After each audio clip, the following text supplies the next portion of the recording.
Muy bien, continuamos aquí en el Mirador hasta las 13 horas, aquí por Radio LED. Bueno, un poco los movimientos de la economía, de lo que estuvimos hablando en el primer bloque, también los movimientos de los mercados. ¿Qué está pasando en el ámbito bursátil?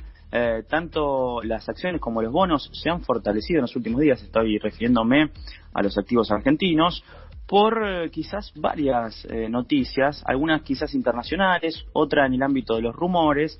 Pero bueno, para ahondar sobre este tema ya lo tenemos en línea un especialista, como siempre la gente de Portfolio. En este caso lo tenemos en línea Joaquín Báez, es jefe de estrategia de Portfolio Personal. ¿Cómo estás, Joaquín?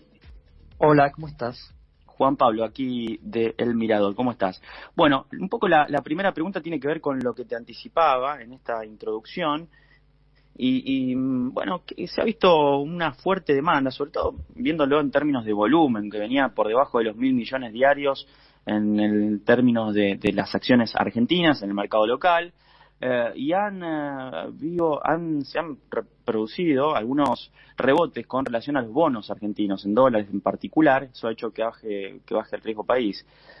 ¿Cómo podemos entender este rebote de los activos argentinos, teniendo en cuenta que no ha habido quizás una noticia importante más allá de lo que ha pasado el día lunes con el desembarco de los DEC, los derechos especiales de giro del FMI a las reservas del Banco Central? Correcto, y hoy a la mañana te sumo que salió que la provincia de Buenos Aires había llegado a un acuerdo por el mínimo para poder ser el threshold para poder hacer la reestructuración, y también ayer por la noche La Rioja tuvo un acuerdo con los acreedores para no llegar en términos legales, que serán buenas noticias para Argentina, ¿no? Digamos, sumado los DEC, más esto de las provincias, es algo muy positivo. Pero de vuelta, volviendo al punto de tu pregunta, más allá de estas noticias puntuales de Argentina, no hubo ningún driver que digas, ok, bueno, ¿por qué están subiendo los bonos o por qué están subiendo las acciones? Y básicamente lo encontrás afuera. Hay que recordar que esta semana es muy importante para los analistas sobre todo de Estados Unidos y Europa, porque se están juntando en lo que llaman Jackson Hole, que es un lugar donde se juntan analistas, banqueros centrales, empresarios, donde los llaman, y para tener un poco de la visión de lo que está pasando en el mundo. Y por general empezó a tomar notoriedad porque después de esas reuniones tienden a dar algún comunicado o hacer algún cambio significativo dentro de lo que es o de la economía o de la política monetaria en el mundo, etcétera, ¿no? Entonces, muchos analistas están expectantes de estas reuniones. Hay muchos que se están saliendo. Hoy si uno ve algunas encuestas que las manda Bloomberg, ve que puede llegar a haber si bien va a estar un poco dovish, ¿no? La Fed, están esperando de que la Fed tome un poco conciencia de la inflación y empiece a lo que ellos llaman tapering, digamos, bajar un poco el nivel de compra de los bonos, y de esa manera que la tasa de referencia, que es a nivel mundial, suba, digamos, ¿no? Eso es un poco lo que se está expectando. Por ende, el resultado de todo esto es que hay mucha liquidez en el mundo. Si uno ve los números de lo que son money market en el mundo, incrementaron bastante. Por ende, es muy baja la tasa que se paga, y cuando se ve las tasas high yield y las de emerging markets, sobre todo que entraría Argentina, pagan tasas mucho más grandes, ¿no?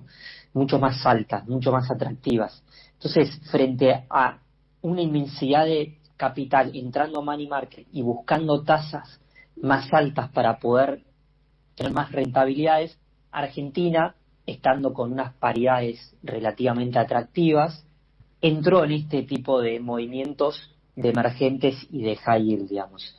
Eso es lo que explicaría parte del movimiento que hubo, empezando que hubo una noticia de China positiva sobre regulaciones, después lo de Jackson Hole, después movimientos de liquideces en los mercados de Estados Unidos, y eso hace un poco la foto de por qué hubo movimientos en Argentina sin que hubiese noticias per se de la economía o de algo positivo de Argentina. O sea, hay mucha gente que nos llamaba diciendo ¿por qué están subiendo?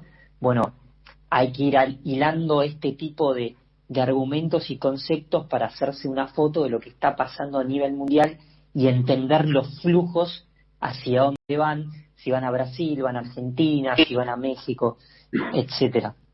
Sí. Ahora, con respecto a lo que pueda pasar en lo que bien decías, el encuentro entre los principales banqueros del mundo, Sí. ¿Puede haber alguna noticia que no esté digerida por el mercado, que haya algo que sorprenda y que, bueno, tanto como para arriba como para abajo? ¿O ustedes nos cuentan que no va a haber grandes novedades respecto a lo que pueda anunciar, por ejemplo, el presidente de la Fed de Estados Unidos? Correcto. Bueno, justamente, de hecho, ayer a la noche estuve invitado por varios estrategas CPM, sobre todo que están en Londres y en Estados Unidos, para charlar sobre este tema y cuál era la percepción que ellos tenían, ¿no? Y hay que entender que, para los que no siguen el Jackson Hole, se hizo famoso justamente por esto mismo, digamos, porque se juntaban los banqueros, algunos invitados especiales, y sobre eso salía un tema o una regulación o una visión de la economía que no estaba descontada por los analistas o por el mercado, digamos. Entonces siempre hay que tener cuidado en ese sentido, porque se toman muchas aristas, tienen una agenda muy grande. Sobre todo el foco hoy es la inflación, si es transitoria o no, si hay que hacer medidas adicionales a lo que se está haciendo en la economía americana, si la economía americana está realmente entrando en un momento de que ya está lo que ellos llaman overheated, digamos. Entonces, hoy, ¿qué es lo que espera el mercado? Que siga dovish, digamos, que no tenga un hike de la tasa de interés significativa, pero no obstante entienden que el banquero central, Jerome Powell, diga, ok, tenemos que hacer unas correcciones dentro de nuestra política monetaria porque estamos entrando en un ciclo en donde ya la economía americana está corregida y podría pasar de transitoria la inflación a algo más permanente. Eso es lo que hoy se espera y entiendo que debería salir de eso. No obstante, de vuelta, se tocan muchísimos temas y no es una agenda acotada, digamos. Por eso es tan la expectativa sobre esta reunión, digamos. Es lógico que hoy los mercados estén tomando ganancia, digamos, ¿no? Los mercados para abajo hacen alusión a esto, digamos, que hay muchas posiciones en el cual mucha gente o muchos portfolios estaban arriba diciendo, bueno, ok, antes de esta reunión tomo ganancia, me guardo y veo qué es lo que va a salir de esto, y es lógico lo que estamos encontrando hoy en los mercados. Joaquín, te traigo ahora para el ámbito local y más precisamente lo que tiene que ver con los dólares financieros. Por ejemplo, después de hace un par de semanas nuevas regulaciones del Banco Central que acotaron un poco el volumen inicialmente, no sé en los últimos días si volvió un poco de liquidez a esos mercados de bonos, pero lo ves un poco más calmo ahora al dólar financiero, se reacomodó un poco, lo vemos también reflejado en el dólar paralelo, el blue, que hace varias jornadas que viene estable o con leve tendencia a la baja. Sí, como decís, o sea, es todo, se va acomodando, o sea, es como el agua, digamos, el agua va para un lado y cuando lo tapás tiene que ir a otro lado. Es muy curioso lo que salió hoy por la mañana, o sea, Pese, que es el presidente del Banco Central, habló en el Council of Americas y él dijo básicamente que si sigue el impulso exportador iban a tender a flexibilizar estas normas cambiarias que habían impuesto, digamos, ¿no? Esto lo dijo en el marco del Council of Americas, que es un ámbito muy serio, donde hay mucha gente expectante por Argentina, y es una medida o algo alentador para los que seguimos los mercados y sobre todo para los que están en el ámbito de la economía y las pymes en Argentina, digamos, ¿no? O sea, hay que entender que un mercado de capitales más restricto y más chico tampoco no es que es solo de especulador, digamos, sino que sirve como motor para darle crédito a un montón de compañías y también de así poder crecer toda la economía en sí mismo, digamos. Joaquín, y respecto a las inversiones, hemos visto en las últimas licitaciones, por ejemplo, del Tesoro, en donde han crecido quizás las apuestas a la tasa en pesos, por sobre algunas, propuestas, instrumentos por ejemplo, atados al SER, a la inflación. Quizás hay algún tipo de driver que haya que en este momento es un momento táctico para definir que un instrumento es más atractivo que otro, por lo menos en el corto plazo. ¿Cómo ves esa decisión que tienen que tomar algunos inversores? Sí, creo que, a ver, las licitaciones del Tesoro, hoy en día, como bien lo dijiste, creo que tienen otro condimento. Hay muchos portfolios que fueron a tasa fija o otro tipo de instrumento por Sí. ciertas regulaciones, pero creo que para el inversor medio, como puede ser vos o puedo ser yo, Sí. creo que el driver está dentro de lo que es SER o dólar link, ¿no? O sea, hoy el mercado y muchos analistas y economistas, colegas, se están preguntando qué pasaría después de las PASO, si va a haber una aceleración en lo que nosotros llamamos crawling peg, que es un punto donde la administración del dólar va devaluando cierta linealmente mensual, o va a ser un overshooting, va a pasar de 100 a 110 o 120, etcétera, ¿no? Como va a poner un ejemplo.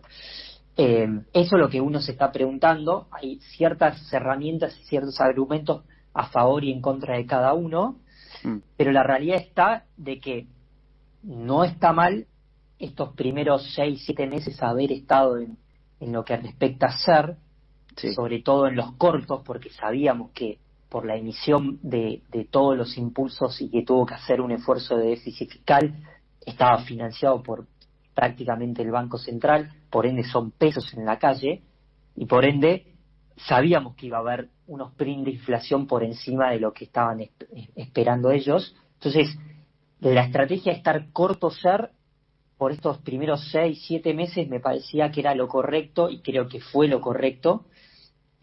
Siempre está la consigna, y yo siempre hablo bastante con nuestros inversores, si de esos cortos, que es donde capta la mayor impacto en inflación, ir pasándose un poquito y relajadamente a ser largos, que también captan un poco la devaluación, digamos, ¿no? O sea, por cómo es la composición y la estructura de los ser largos, a veces captan también un poco esa devaluación, y asimismo también pagan una tasa mayor por apostar a algo mucho más largo, digamos, ¿no? Entonces, tener un poco y un poco dentro de la canasta no me parecía nada mal y acertado.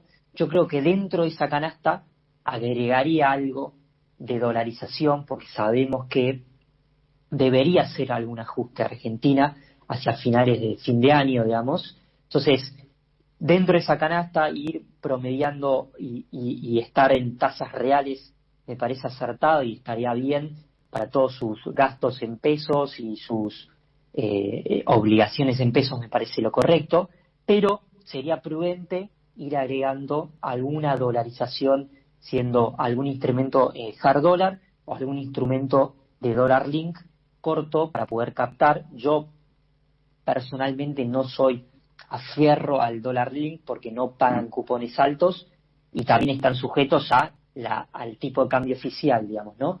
Pero bueno, dentro de los pocos instrumentos que quedan dentro del mercado, creo que para un inversor que no está tan ducho con los instrumentos, el dólar link se tradea y se compra muy fácil, digamos, ¿no? Entonces también es un instrumento fácil para estar dolarizado, siempre y cuando a dólar oficial, digamos, ¿no? O sea, contra la brecha. Sí. Yo creo que también eso es lo más prudente. Podemos nombrar ahí, y seguro que me lo van a comentar, nombraste dólar hard, te referís a los bonos en dólares, y también los CDR, digamos, los están recomendando como también instrumento para dolarizarse.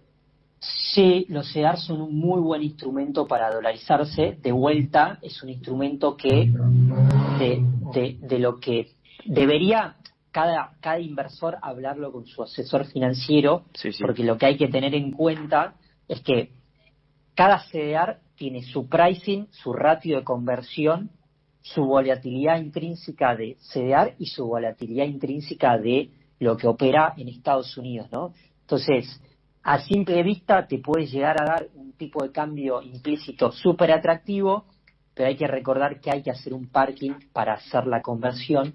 Por ende, quizás durante ese parking tiene una volatilidad alta y no termina siendo atractivo ese tipo de cambio oficial. Por eso yo siempre digo, si quieren hacer esto y no están tan acostumbrados a hacerlo, es mejor charlarlo con un asesor que esté bien asesorado y diga, bueno, hoy me parece que la mejor, lo que vos te sientas más cómodo y el riesgo que vos quieras tomar es con este instrumento, pero de todas maneras se puede hacer perfectamente.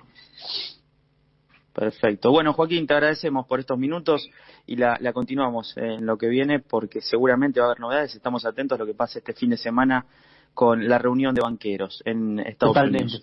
Un abrazo y gracias. Chao. Hablamos con Joaquín Bagués, es jefe de estrategia de Portfolio Personal Inversiones. Vamos rápido a pausa musical y volvemos con más del Mirador.